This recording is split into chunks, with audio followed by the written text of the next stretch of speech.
This is John Drabinski, and you're listening to the Black Studies podcast, a series of conversations examining the history of the field. Our conversations engage with a wide range of activists and scholars, senior figures in the field, graduate students, and everyone in between, culture workers and political organizers, in order to explore the cultural and political meaning of Black studies as an area of inquiry and its critical methods. Today's conversation is with Bianca Beauchemin, who teaches in the Department of Gender, Sexuality, and Women's Studies at York University. Her work seeks to disrupt the authority of the colonial archive and of prevalent masculinist framings of insurgency discourses, exploring how embodiment, labor, sensuousness, spirituality, marronage, resistance, and alternative sexualities and genders reimagine the edicts of freedom and Black liberation. In this conversation, we explore the particularities of Black studies in a Canadian context, the place of gender and sexuality studies in the work of Black study, and the complexity of thinking Canadian Blackness. Good morning, Bianca. How are you today? I'm well. How are you? I am fantastic. We were talking beforehand. This is my first week of the semester when we're recording this. We are iced and snowed in, so all I'm doing is pretending like it's still break and all of that. This area does not know how to deal with snow and ice, and so we here in the DC area. But really excited that you made time for the podcast today. I'm really interested to hear your thoughts on Black studies, hear about your research in relation to the field, how you think about the field. For a lot of reasons, I think the kind of work you do is interesting and important for Black studies. But also, one of the things we really want to grow in 2026 is non-U.S. scholars talking about their geographies. And so getting Canadian perspectives on Black studies. We've had a handful, and I think it's just been enormously important to hear those perspectives. And so adding your voice to that is really a treat. So thank you for making the time, and I look forward to our conversation. Yeah, thanks for having me. So I wanted to start with a more personal question. We'll have time to talk about your research and all of that, and your vision of the field of Black studies in the Canadian context. But I wanted to start with really a more personal question and ask you, what drew you to Black studies? What drew you to the study of Black life? And what sustained you in relation to this kind of work? So this is kind of a long story, but I'll try to take you We have the on time. a journey. All right, thanks. I think there are different facets of my life that are important to bring up when I sort of talked about how I got to Black studies, essentially. And that starts with the fact that I'm a scholar now, but I'm also, there's a lot of other asterisks and, of the things that I've done in my life that I think have informed how I think about maybe just knowledge in general, but, Black studies in particular, is that, I was pushed into the arts very young. So I was a child actor.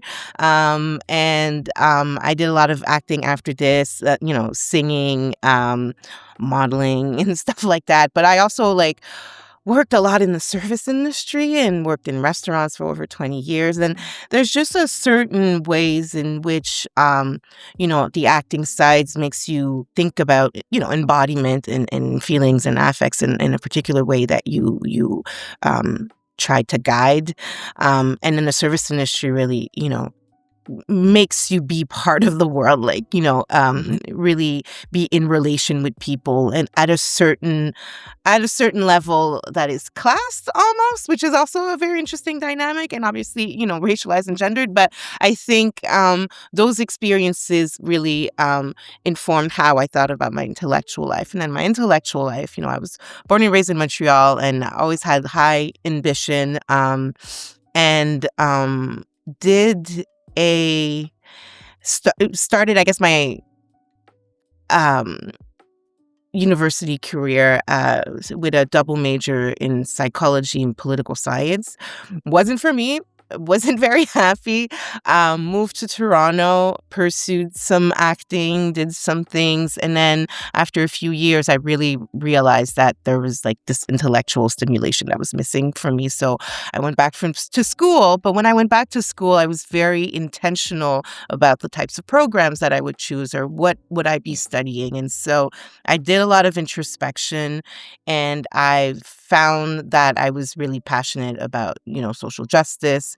And at that time, particularly, um, like feminist social justice. So that brought me to the women's studies program. And then I finished my BA there. And through there, and, I like telling this story because there's a little bit of nostalgia to it, because how my degree was in women's studies, and at the time the department was quite white, was quite second wavy, but so I would have to find different ways to sort of navigate it. And how I did that is just sitting in the library. And I remember going to certain sections and then just reading the titles. And that's how I found bell hooks. And that's how I found Audre Lorde. And I just by the mere fact of going to a spot in the library and see what was around, that's really what animated a lot of, I guess, my Black feminist framework, which then when I got to my master's at Queen's under the tutelage of Catherine McKittrick,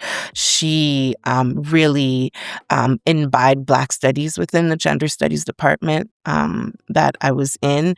And I would say she's basically the maybe the personified catalyst of like how I really evolved some of my feminist gender studies stuff into Black studies. And then from then on at UCLA, I was in the gender studies department still, but there was an African American studies MA that was also being given at the time. And at the time that I was doing the PhD, I am Canadian, but I had decided to go to an American university because I'm like, you know what? These Americans, they do this African American studies stuff pretty good. They do this Black studies stuff pretty well. Let me immerse myself in that to be able to bring Black studies back to Canada, or be able to bring a part of that rigorous sort of training, I guess, that's a little bit more institutionalized back to Canada, to be able to be part of the flourishing of Black studies in Canada that is more so become institutionalized. But I have some caveats about that. So long story short, Black feminism basically was my entry point into Black studies. And, I've never looked back from there. So a number of things. I thank you for that. Catherine was on the podcast, so I like intro podcast moments. I'm like, everybody should go back to listen to Catherine's a really fantastic episode.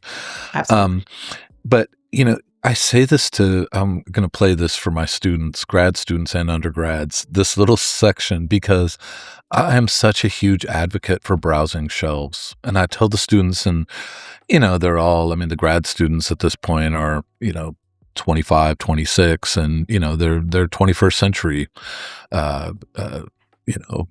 scholars, and that's how they encounter ideas. And so the idea of standing in front of shelves and just looking at titles, I spent so much time doing that in undergrad and grad school.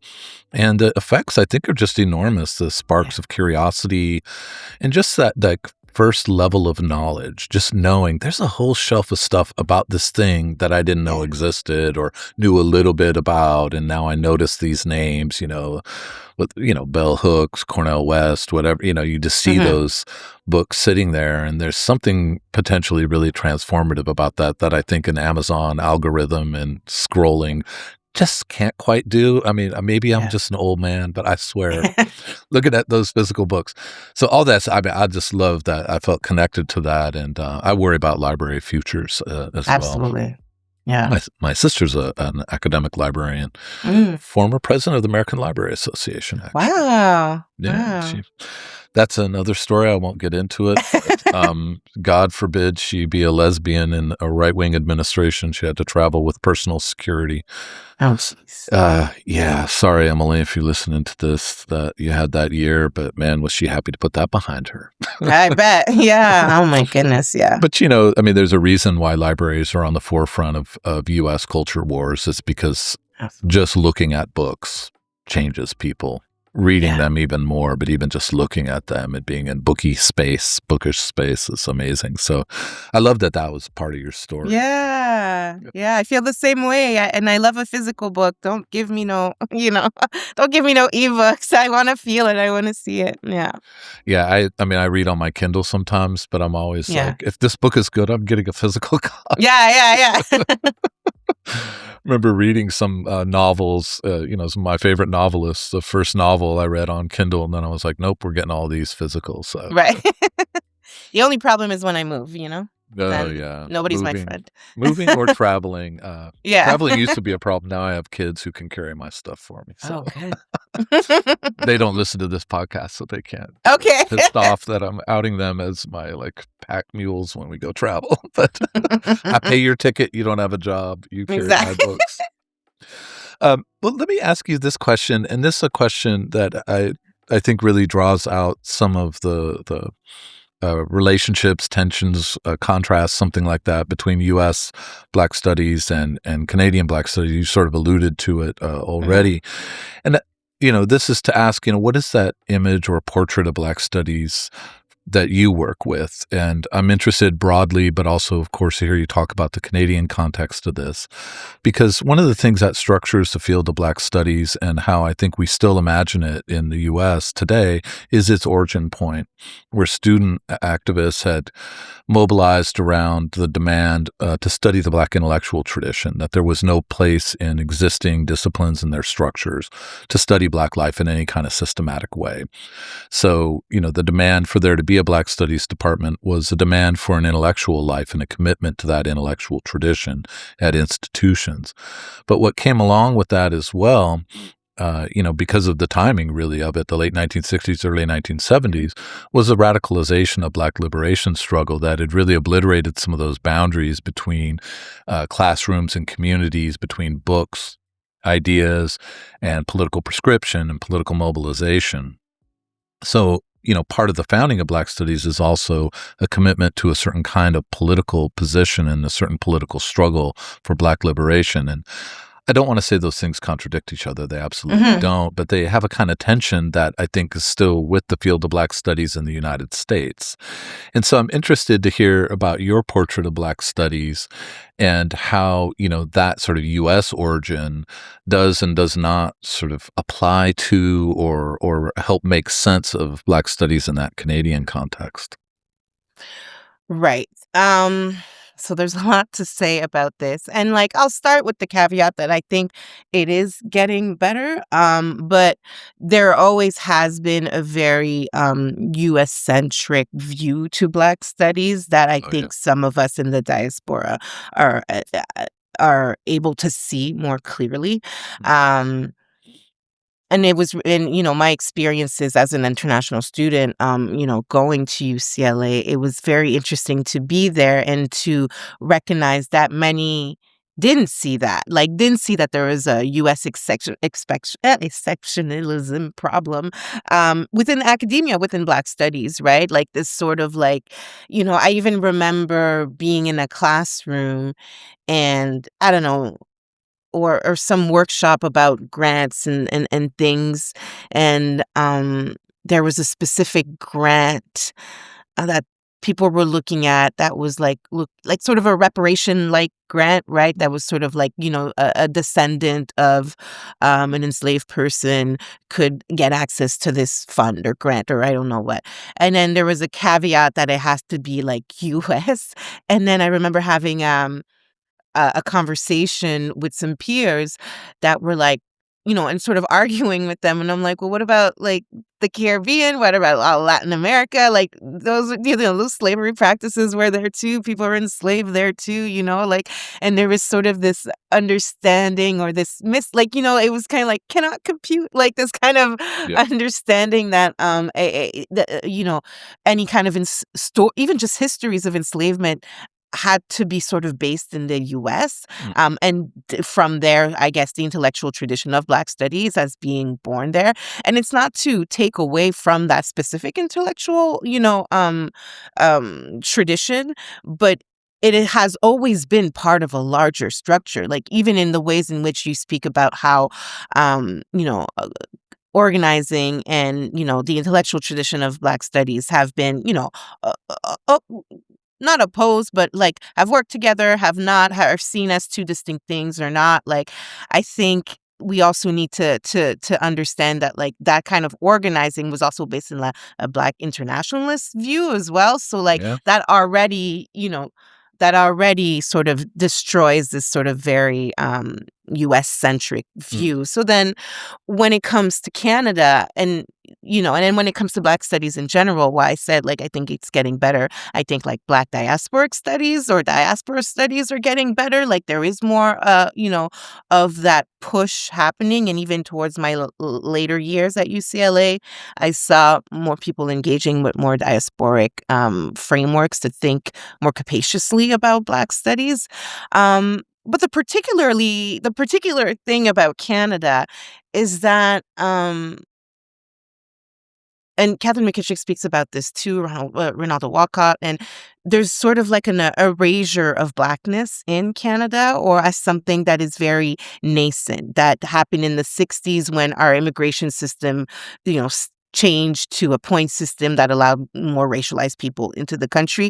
And there's this sort of fake national identity around this understanding of Blackness as being new, or as being part of this benevolent multicultural push of Canadian, policy or ruling, right? Like a longer genealogy of that. And it's very interesting because then what happens is that, people will deny, obviously, any instances of anti-Blackness that's happening in Canada and any kind of anti-Black racism that's happening here.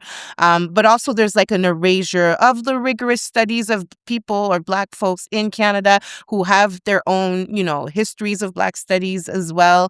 The inception of Black studies in the United States has a corollary in Canada. We had the Sir William George protest in 1969, so the end of the 60s, where Black and Caribbean students were had a sit-in at the university that's now called Concordia in Montreal to protest like anti-Black racism and the way that they were being treated and the types of educations that they were having. So those things were also happening at the same time, but within different types of contexts, different diasporic contexts. If we're thinking about Montreal, a lot of the Black population is of Haitian descent, which is, I'm of Haitian descent as well. And so there's a different relationship to coloniality. Like there's so many different things that have to come to when we think about Black studies and Blackness in Canada, but often it gets funneled by it doesn't exist, it's not there, or if it's there, it's not as bad as what's happening in the States, or if it's there, it's really just about cultural producers like somebody like Drake, you know what I mean? And then, there's all those types of like discourses that happen around that. Um, so yeah, it's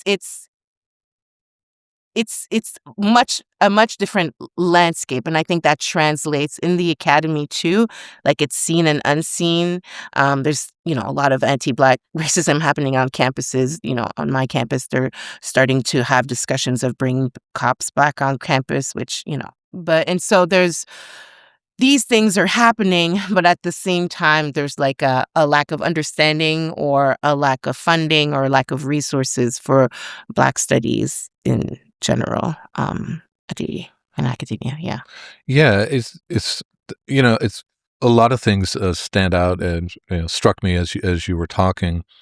Uh, I think the difference between the sort of dynamics of talking about Black studies in the U.S. and Canada or elsewhere is really important. And one of the things that when you were talking about sort of this thinking about Blackness in a Canadian context, and this has come out in other conversations I've had with Canadian scholars, is this idea of Black Canada being both, centuries of presence. I mean, I think Natasha Henry Dixon's conversation, that's been her emphasis, and she talks a lot about that, but also the really important story of Black migration, immigration to Canada, that then is like, produces generations of born in Canada, but still that that immigrant root staying alive. And I mean, I think like Chevy Eugene, spoke really a lot to that. And Ronaldo's also on the podcast talking about both of these. And just as also an association in intra-podcast references, which I always like to have, Kesselwood John was on the podcast. She's talking about Black Britain and this moment of like transitioning from, even multiple generations of being black in England, still talking about, I'm Nigerian or Ghanaian or Jamaican, but then the emergence, and she was saying she's really on the cusp. She's like a little on the older side of this, or maybe even outside of it, but just the emergence of that identity, Black Britain, because it's so defined by migration. And I say all of that not just to sort of draw differences, because actually the differences, as much as they may be there, just in terms of the African American tradition having such roots about from the very beginning, but also the way the demographics of the Black U.S. are changing and just massively different. There was this remark at the end of the conversation I had with Keonga Taylor, where she said, we have to think about what Black means in Black studies in the U.S., because at the origins of Black studies, she had the numbers, it was like 3% of Black Americans were non-U.S. born. Now it's like 18%, and that's got to change. But I don't think in the U.S. the tradition has a very good language for that. And so I think about like Canada, it's like, what you were talking about, like we need to start developing that kind of language even in the U.S. in order to not be only U.S. exceptional, but this idea of, descendants of U.S. slaves being the only way of thinking about Black America in that change. And how do you think migration, immigration, descendants, and, centuries of ancestral history all at the same time? Yeah. And like, if also just like adding to that too, like I think also it even widens our understanding of Blackness and history and Africanness as well, because there's a particular way in which this very specific way of doing Black studies that centers like enslaved people from the U.S. Also privileges a particular history of transatlantic slavery that privileges the studies of, West Coast Africa.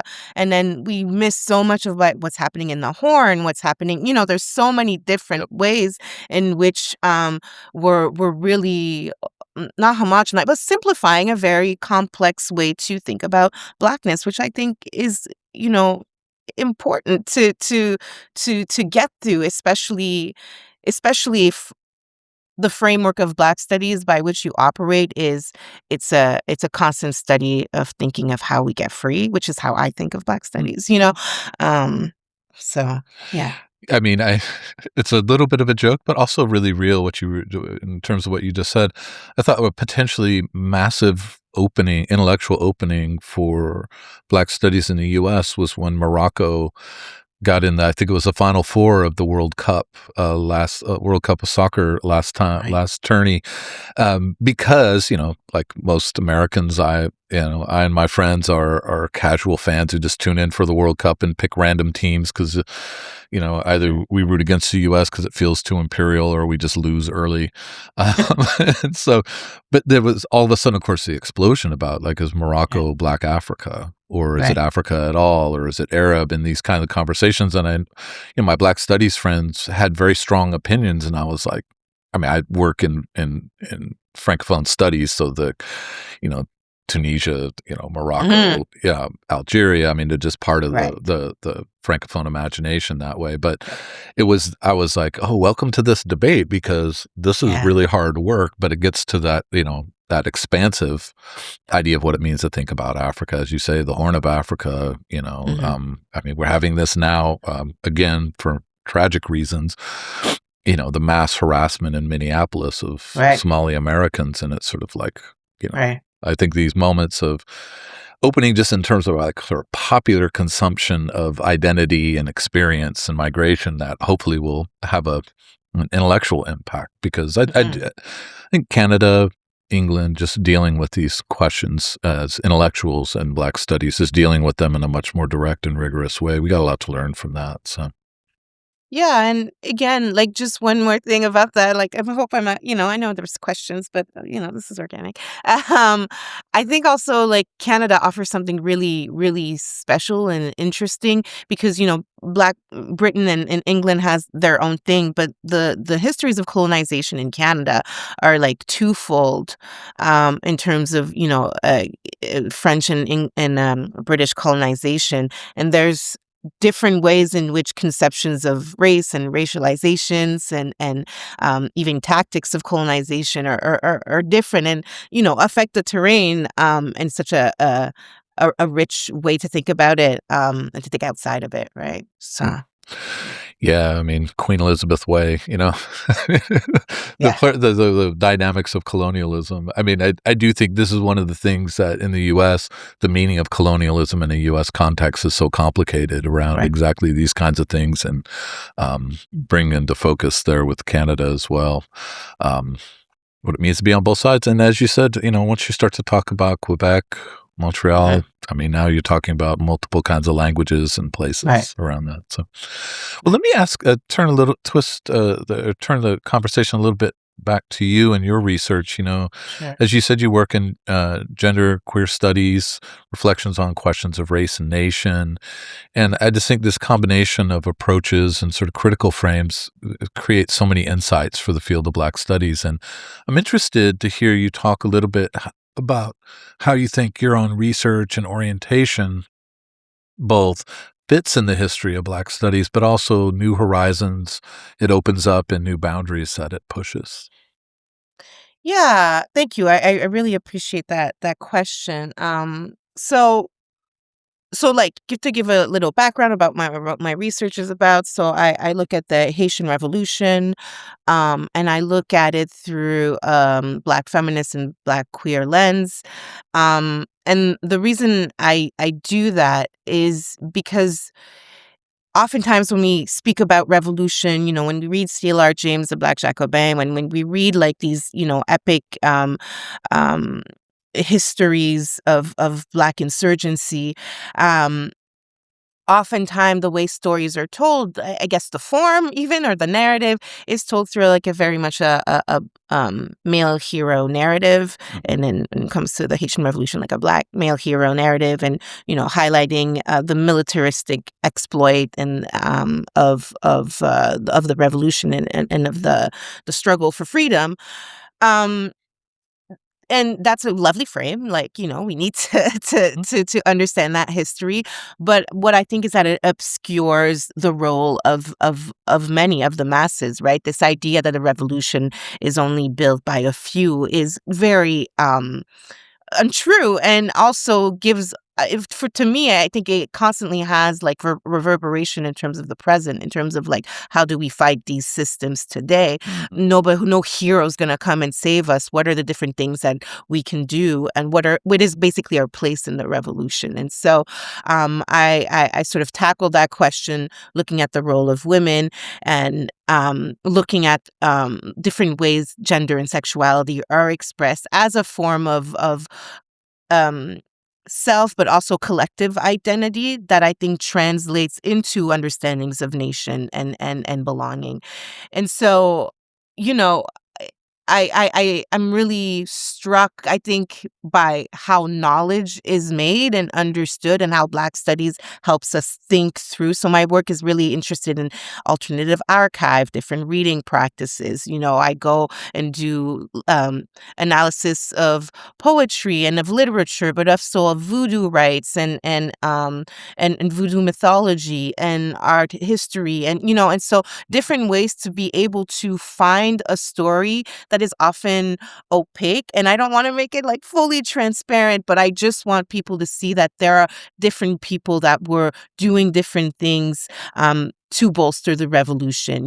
There were high priestess, voodoo priestess Mombo that were galvanizing people through a spiritual language that made people do things. And, people sometimes when you hear spirituality and religion, they sort of, you scoff and get into some kind of intellectual high ground. And for me, I remember the way to think about these things really shifted for me when I read, oh my God, the Garden's Reaper, Vincent Brown work, where he articulates the ways in which death as a narrative galvanized people to fight for their freedom. Mm-hmm. And so when I bring in voodoo or religion or different kinds of spirituality or Afro-descendant like spirituality, the goal is not to prove or disprove that this is true or not, but it's to see how it impacts people to a point that we can't really put into words, right? And I think that's what I'm constantly interested in looking at. So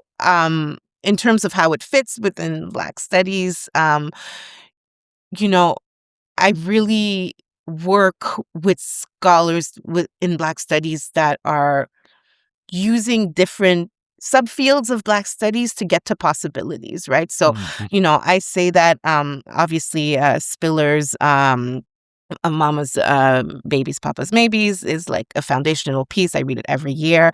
I find something new in it every year. But there's something very stark with me with the possibility of like what can we then transform the flesh into? And what does that look like in terms of self-determination, right? And how does that translate to larger understanding of self-determination when it comes to large-scale revolt or even just relationship to the nation? I think the conceptual framework of diaspora already breaks this idea of borders and thinks about like relationality in more capacious ways. So, yeah, I mean, I don't know if I'm really getting to the questions, but because I feel like I'm sort You of went right to the musing heart of the about question. It was about your research, and I think you really right. articulated it well in terms of the embeddedness, which how do liberatory revolutions happen, but also pushing that boundary of just saying, in what ways is our imagination of those revolutionary moments beholden to a certain kind of gendered myth and imagination, and sort of Right. breaking that up. And this, I've said this on a number of episodes also, that thinking about religion in Black studies is still kind of on the margins of the field. And Yeah. that's always strange because, of course, the lives of Black people in the Americas is so animated by, I mean, as well as on the continent, but it's so animated by religious practices of all kinds, whether it's, in Haiti in the revolution, Mm-hmm. in Washington, D.C. today as I speak. Mm-hmm. It's Right. the place of religion is so massive, but the study of religion, as you said, when it comes up, or spirituality, as you put it, people have a kind of intellectual recoil or defensiveness. So it's very strange because that's just not the history of how people have Right. mobilized themselves. Right. Yeah. Right. Right. And so continuing with that, I'm also interested.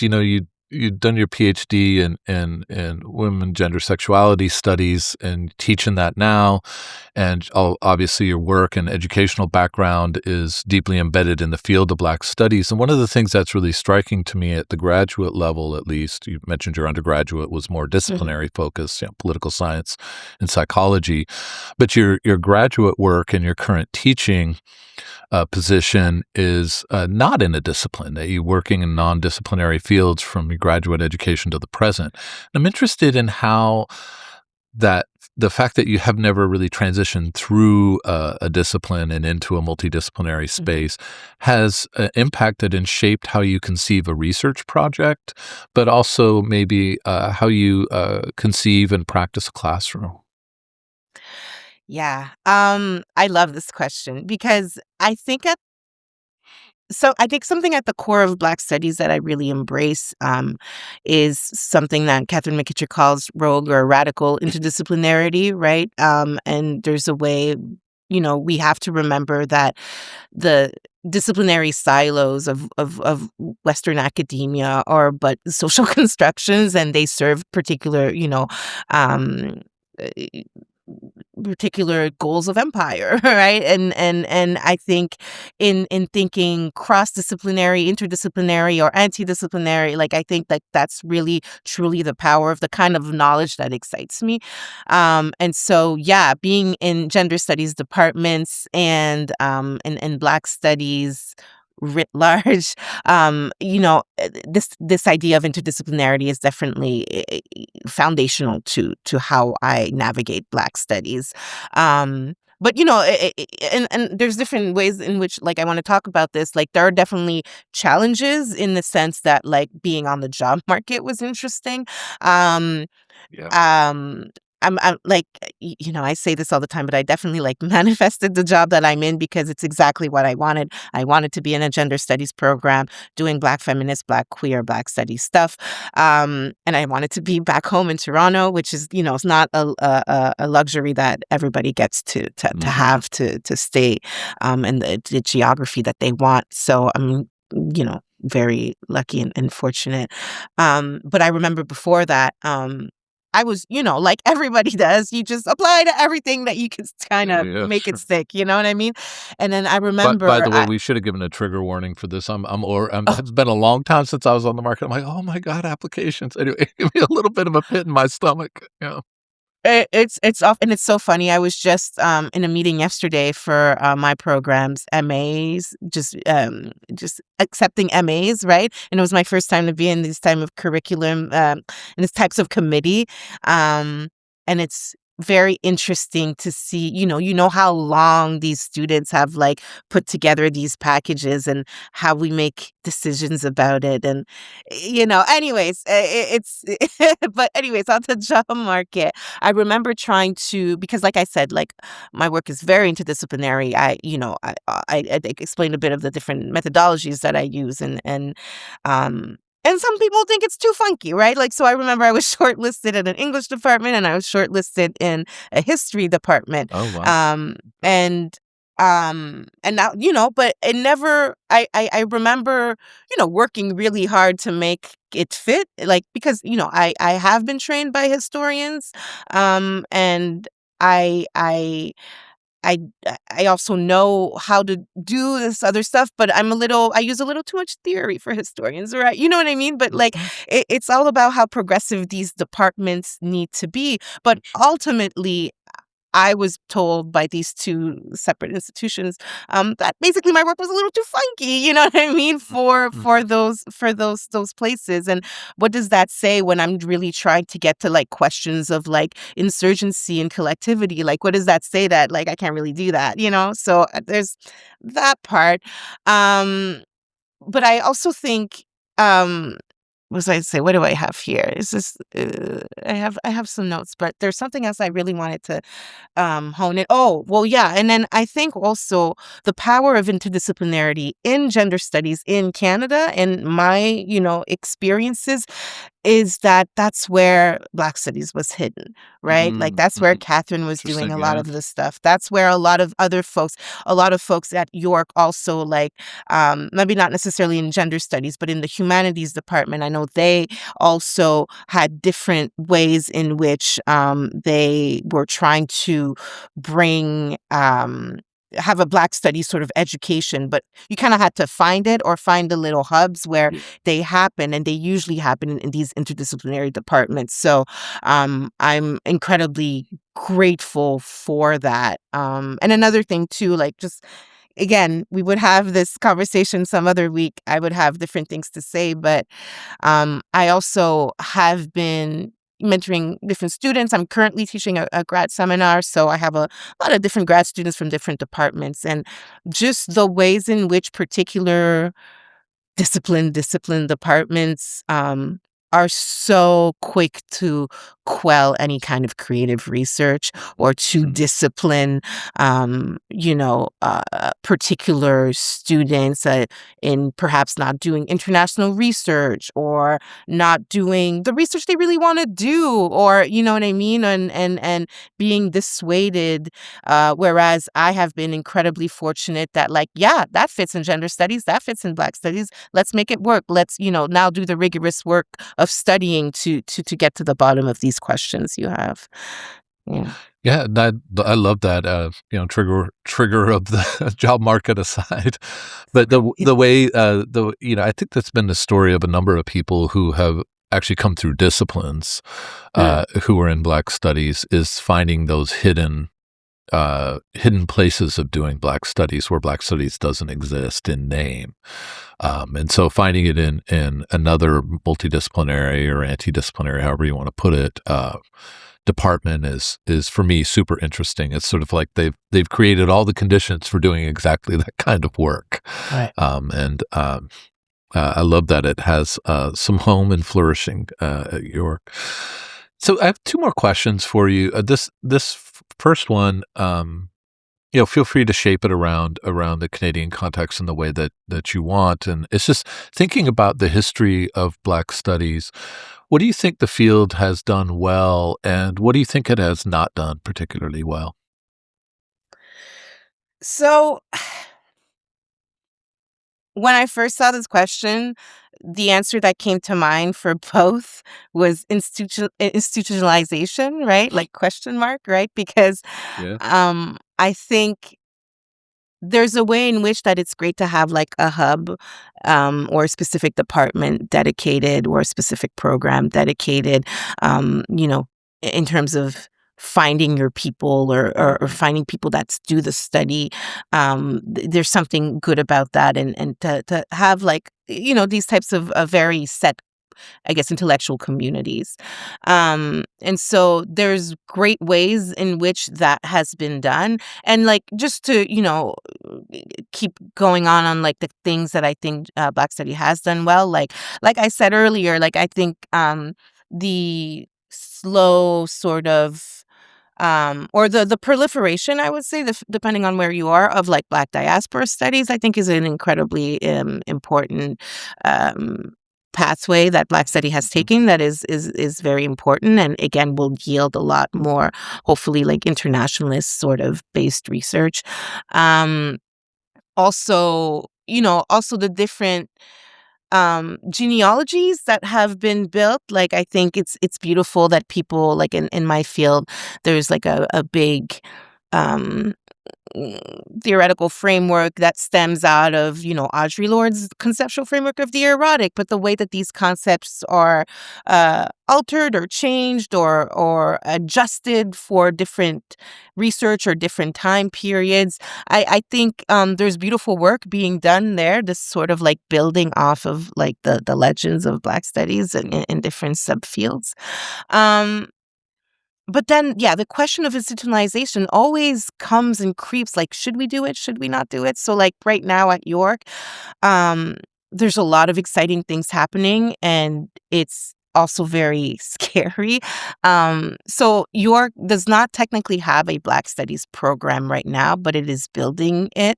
And one of the person who's building it is one of my friends and colleague, Dr. Ola Mohammed. Shout out to Dr. Mohammed, and she has been sort of um, guiding. There's a Black Canadian Studies certificate where there are different classes across the university that you can take that will count towards your certificate in Black Canadian Studies. And now there's a program that's being built.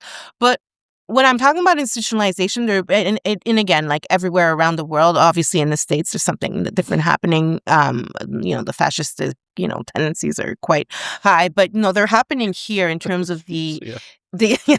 but they're happening here too in terms of the retrenchments of the humanities. This has been something that's been happening over 20 years, I would argue, and we see this in tandem with sort of like the pushing of STEM, and we see where the technocratic sort of oligarchy is kind of heading to. But All the bad there's words some cluster to that. Yes. right. But there's something that's happening in tandem with the devaluing and the defunding of the humanities writ large and of Black studies in particular. So in this time of devaluing the humanities, like even my particular department was put on probation last year, and we had to do anyways, it's a long story. But I don't want to go too deep in it, but just to get like the context of the type of environment it is in. And within that context is when they're like, oh, you know what? Yeah, now's the time we're going to put forward the Black Studies program.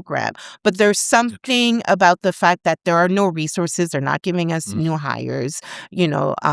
They're trying to stretch thin many of the junior faculty, which are at the head of Black Studies right now in our university, which is a quite large university, right? And so there's a way that like we're also being set up to fail is basically that, you know what I mean?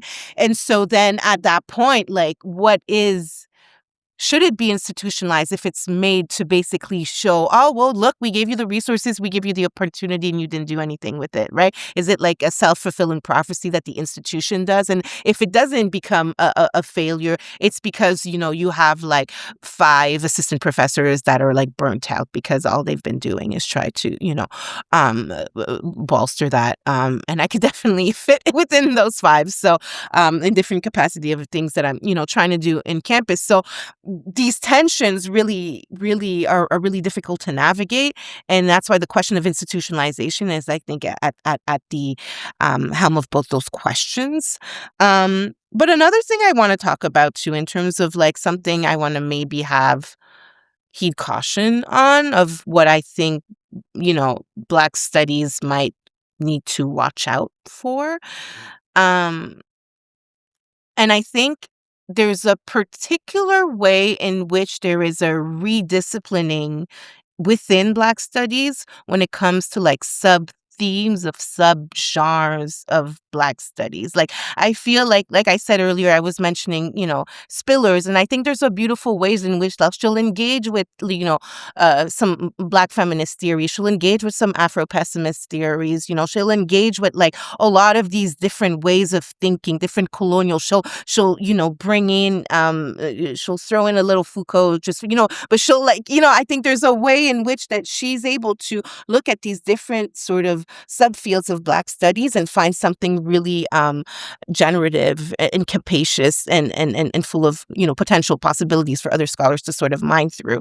And what I'm seeing and what I'm a little scared of is like there's a lot of these factions that are sort of cementing themselves, like, oh no, like I mentioned Afro-pessimism, but that's Afro-pessimism is the only way to go, and that's the only frame that we need to look through. And then Black feminists will be like, oh, that's only this, and then you'll have like a Black male studies, or like, oh, well, the Black feminism have like all wrong, and we do it this way, as opposed to understanding like, and I don't. There's a lack of generosity in and again, like I think there's like such a power with the interdisciplinarity of Black studies, but I think we have to be careful of like putting really strict borders around these subfields, as opposed to seeing how they work together, because again, that's where we will find new answers, new questions, new frames to think through things. And I just get a little bit scared. And I think it translates a little bit with the grad students that are like, oh, I don't do this, or I don't do this. And it's like, no, we're gonna do the literature, we're gonna do the, Afro-pessimism, we're gonna do different types of gendered analysis, like, and see what gleans from it, what comes out of it. Yeah. I'm a little worried about that, to be honest. Thank you, first of all, for the I think a really nuanced and really important sort of reflection on institutionalization, and I think there's a tendency when we talk about institutionalization, and for good reason, to think about it as a series of compromises with the institution, and it loses something really essential about the origins of Black studies. But you're also reminding us that institutionalization is something we need. I mean, I always. I do say myself, right? Like, we do want jobs. We do want students to have an opportunity to study this stuff. But the setup to fail and the systematic construction of failure conditions for Black studies is just epic at times, especially in moments of austerity, where, as you say, even Black studies will grow in a moment of austerity. Not because, well, they're going to try to actually save the humanities or save something, right? But the opposite, really, they're trying to set it up for failure. Right. And that last thing that you said, and this gets to this question of, I think often the critique of institutionalization is that institutionalization breaks Black studies off from community. And I think there's a real question there. It wasn't what your comment was about, but it comes up a lot. But one of the things that sticks with me, and a few people on the podcast have said this, and you just spoke to it, which is, what about that community of Black studies scholars? What would it mean for us as Black studies scholars to practice community amongst each other, one another, in a healthier way, right? A more productive way, where, there's creativity and conflict rather than destruction. And I think that's a challenge. It's a challenge for most fields, but it's a challenge for Black studies in ways that I think reposes the question of community for all of us. Because what you were talking about there, like, how can we work together? Even like the way you characterized the conflict and what if we thought about it differently, was really about how communities that break apart start to talk about healing, So, Yeah. Yeah. so just to riff from that, because I think it's such an important thing for us to contemplate in times where, in the U.S., I mean, we live under a fascist regime and a police state. I mean, it's just uncomplicated at this point. It's like everybody's tensions are really high. How about we remember that we should practice community for those committed to a community we care about? Absolutely. And, you know, if I could speak to that a little bit more, like, like I said, like in my research, like I think something that strikes me in terms of like how, you navigate research and then you navigate the real world in terms of how you live it, right? And you know, again, the Haitian Revolution didn't happen because of one people; it happened because of the masses, right? And then it happened because people came together in community and worked together to do stuff and to revolt and plan and conspire and like how can we study that and not try to replicate that, right? Like understand that we can't figure it out alone. Like, I think there's like the right way to do Black studies is riddled with humility, right? Because I think we need to be able to understand that we don't have all the answers and we can only do them together and figure them out. I don't have all the answers, but maybe together in community we can talk about these things. And it's funny that I like the way you sort of read what I was putting down, because it definitely is at the core of a lot of the stuff I do. I've created 2 collectives. There's one called the Black Studies New Generation collective, where we're all a bunch of junior faculty trying to figure things out and write together and think together. We were in Jamaica not too long ago. There was a conference I organized because I'm the a director of the Harriet Tubman Institute, and I brought the collective together to discuss questions of Black studies that are a little similar to this, because again, like I can tell you what I think, but I think what's really powerful about your podcast is you have multiple voices that are speaking to this, right? And we could find threads and communities and ways of thinking together. And then I have another collective that's the Black Collaborations. Anyways, we have fun, but again, in terms of the ways that I was talking about the disparate like places where Black studies are found, particularly on my campus, I did this collective where I brought different people that do Black studies and all junior faculty, because I think there's something that we need to sort of work through in this new generation. That are from different departments. So I have people in the environmental department and the arts department and the history department and the political science department. And I brought us all together to be like, what are you working on? What are we doing? What are we thinking through this? And, and a lot of different collaborations have been happening from that. And like, if that's the work the university says it's going to do for us, we can also do it ourselves if the university collapses, which, it's teetering. So yeah, like I think we need to think collectively about these things. There's no way around that, So definitely in the written narrative that goes along with this, your episode, I want to, if possible, have links to these collectives, because I think what you just described is so important and totally compelling, and seeing how other people do things along these lines is really helpful for any of us trying to found a similar kind of project, because we're both, working inside and outside the university or on the margins or in the shadows, however you want to configure it spatially. Right. These are so essential to not just survival as individuals, as like, staying happy and competent and not broken down, but also potential new horizons of research that can emerge out of those practices. I love that. Yeah. So last question, I think in so many of your comments have really walked right up to this last question, which is, what is the question you would want us to all be asking, or what is the issue you would want us to all be thinking about? It's a lot, but again, I think I mentioned this earlier, but I think what's at the crux of Black studies for me is the question, how do we get free, right? And